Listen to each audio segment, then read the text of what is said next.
All right, our next talk is from for keeping track of your HamSCI DXCC. Will be coming to us from Tunisia.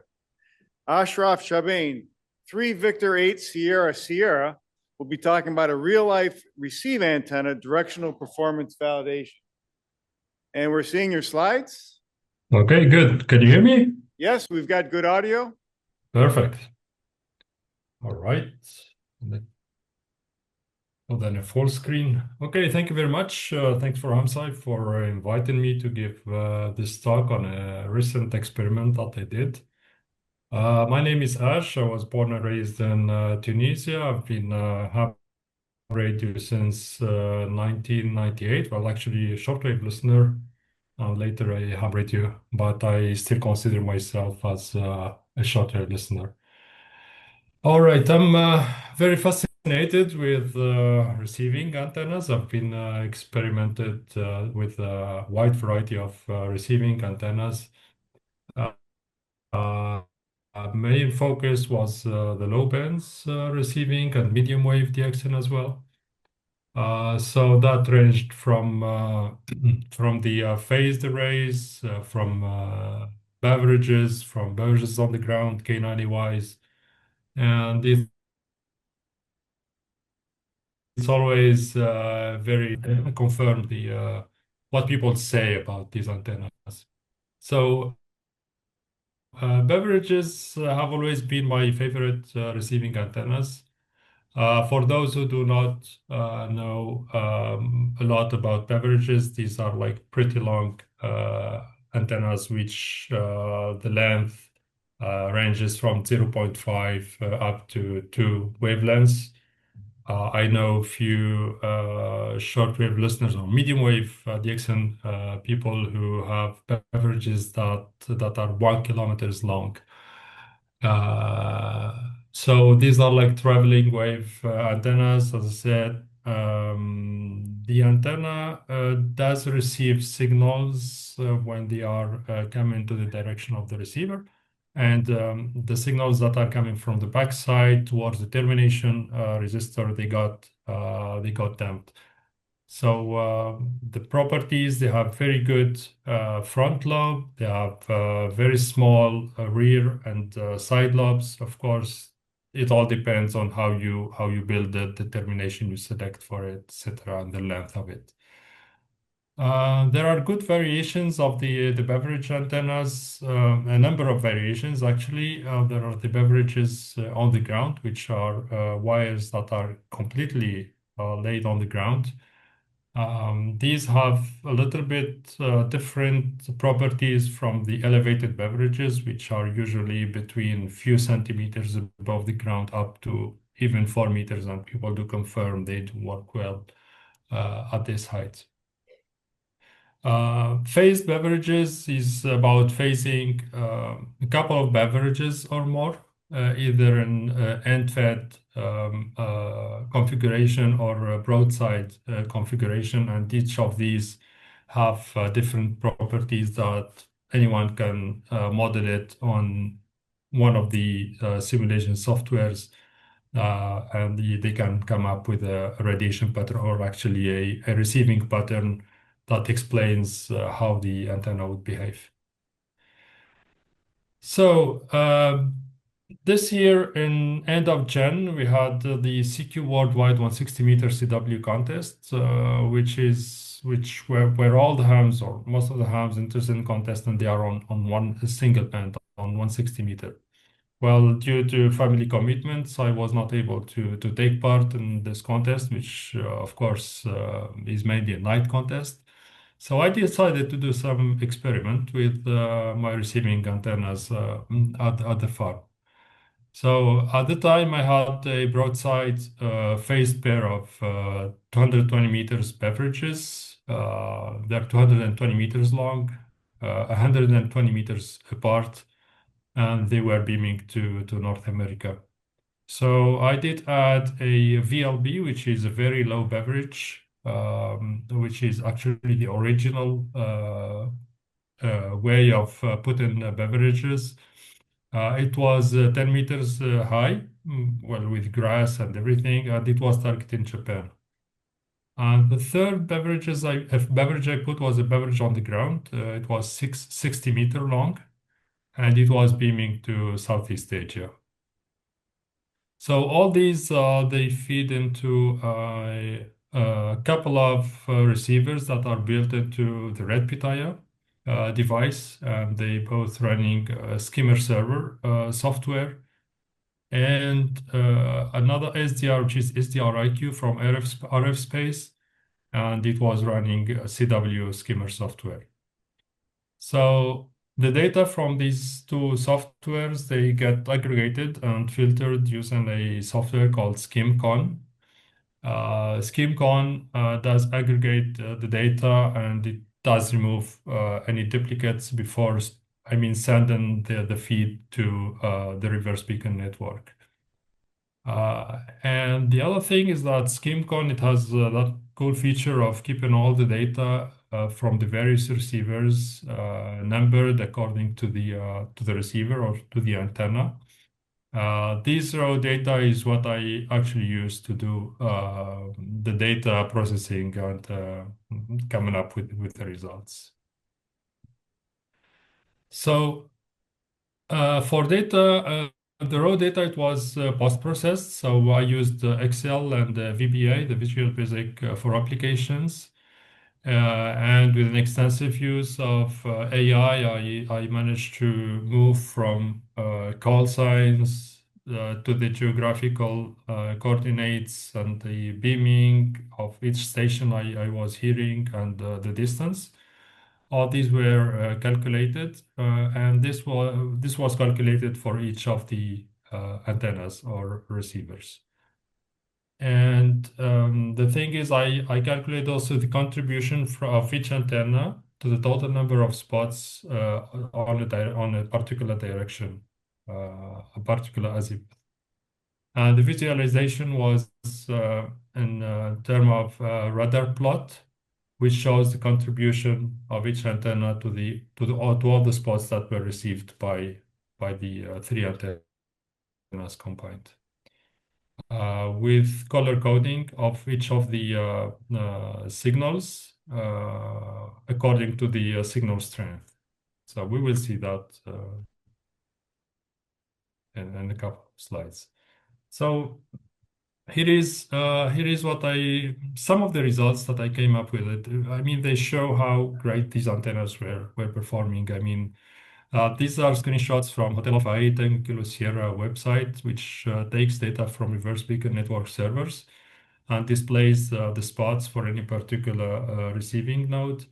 The first row shows some of the signals that were received by the phased beverages. It clearly shows stations that were heard in the US and North America, but I was the only one who heard them outside North America. So among all the reverse beacon reverse beacon nodes that were operating at the time of the contest, I was the only one to hear that North American station, apart from the nearby stations in the US. Which really shows how great these phased beverages are. The GA VLB is also a very good performer as well. It showed few. I just put an example of a couple of GA stations which were only heard in a couple of stations, one in Asia and one in Africa. Other than the Japanese stations that received them. And the bug as well, I was for hours, the only one who heard them outside of Asia. So the beverages were working fine. I got confirmation of that. So the outcome of this experiment is the figure that you can see now. It shows the dominant concentration of spots for each antenna along its intended beam heading. So you see three colors. The blue color is for the phased beverages, which is beaming towards North America. The amber or orange color is for the VLB, which was beaming to Japan. And the green color is for the beverage on the ground, which is beaming to Southeast Asia. So on the background of the plot, there is azimuth map that is centered into Sfax, Tunisia. What we see here is, I mean, this shows the contribution of each antenna for each beaming, and you can see clear, I mean, pattern for the phased beverages beaming to North America. There are very little contribution of this antenna and the directions other than its intended direction. Uh, so the side lobes is very minor, very minor. I mean, rear lobe as well. For the Japan, there is a clear dominance towards the direction towards Japan by the Japan VLB, but it shows some side lobes that are more pronounced. And the green, what you see in green is the performance of the contribution of the beverage on the ground. These antennas, they are quieter than the elevated beverages. They perform well, but their side and rear lobes are more pronounced. And this is what we can clearly see on this plot. So, I mean, these results were compared against the calculations run by Fornec2 software for modeling the antennas. The red plot is for the phased beverages, which shows a very narrow front lobe with small rear and side lobes, and the blue pattern is for the VLB, which is a wider front lobe and more pronounced side and rear lobes. The beverage on the ground usually it is not I mean this I mean if you try to draw the pattern for a beverage on the ground, you will get some results, but the results are often not that accurate because of the interaction between the antenna and the ground. Usually people, they don't come up with accurate results given the different properties, changing properties of the soil, so you can never get something accurate. One thing to be considered here, to be put in mind about this experiment, which was a bit trashed. The antennas were not properly tuned, so I'm not sure exactly at the time of the experiment if the SWR was flat across the beverage, which would be an indication of well-built antenna, receiving antenna. The distance from the ground was not perfectly straight, so this would somehow impact the performance.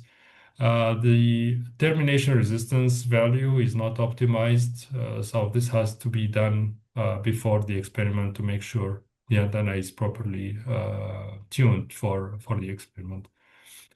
The other thing is we're very close to Europe, so loud signals from Europe would of course impact the weak signals that are coming from far away directions like the US or Japan or Southeast Asia for us. So this should be taken into consideration. I mean, this would somehow impact the results.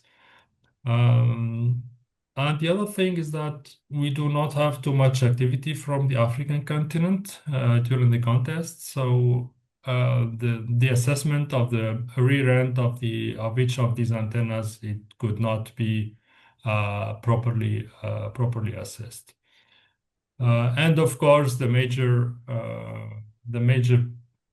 factor that would impact the interpretation of the data is propagation on 160 and this code path. So I mean, the direction of the signals aren't always where they are calculated to be. So this would make it more difficult to interpret data in such experiments. In summary, I previously saw people who are using, and I did that too for the Foursquare receiving antenna. They are using a signal source, a low power signal source, and they try to rotate it around the antenna, trying to plot its receiving pattern. This is a good experiment, but however, it only gives you a pattern at a certain elevation angle of the antenna. I saw a few guys also that did the experiment using a drone flying signal source. I can remember V6WZ who did that, but I still did not see something that covers different takeoff angles to plot. I mean, like a 3D radiation pattern of each of these antennas. This real life experiment, it does consider the variety of the takeoff angles. However, I mean, probably it would be, if we want to get, I mean, more accurate results, maybe do it on 80 meters, maybe do it on medium wave, and see, this would allow us to interpret better the results. I mean, by neutralizing this code path due to propagation. This experiment, of course, this is just the beginning. I'm planning to do more on it using perfectly tuned antennas, probably identical antennas, neutralizing the differences between the antennas, covering more directions, more data post-processing, and of course, probably with the help of the scientists in HamSCI. That's all for me. Thank you very much. All right. Thank you very much. Very interesting.